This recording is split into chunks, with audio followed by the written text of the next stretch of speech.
انسان کو خود فیصلہ کرنا ہے کہ وہ اللہ تعالیٰ کا بندہ بنے، یعنی شعوری طور پہ، اور خود مختار ہو کے خود یہ فیصلہ کرے.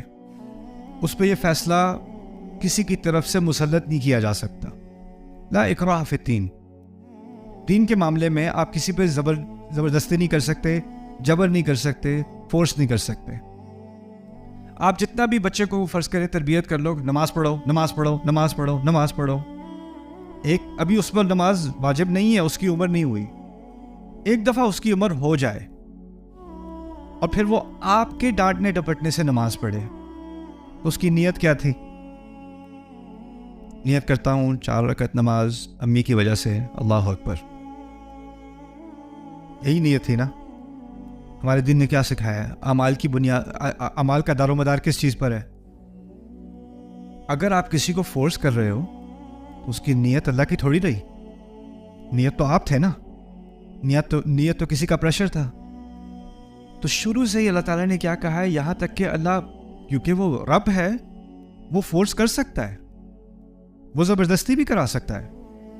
پولیس والا آپ سے گاڑی روڈ پہ زبردستی کرا سکتا ہے. آپ کو کہتا ہے کہ رک جاؤ تو آپ کو رکنا پڑے گا.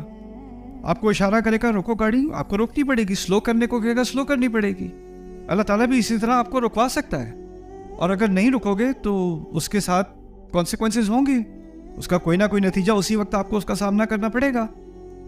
لیکن اللہ تعالیٰ نے اس نظام میں، اس دنیا کے نظام میں ایک آزادی دی ہے، اور اس آزادی سے انسان خود اپنی آزادی سے کہے ایاک نعبد. اسی لیے کہا اعبدوا نہیں کہا.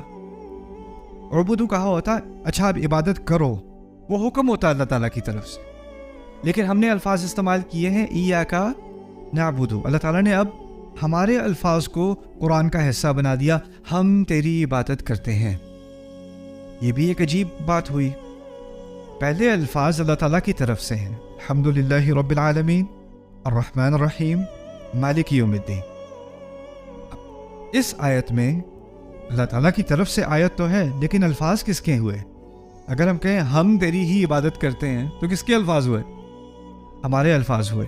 قرآن کا ایک بنیادی مقصد کیا ہے؟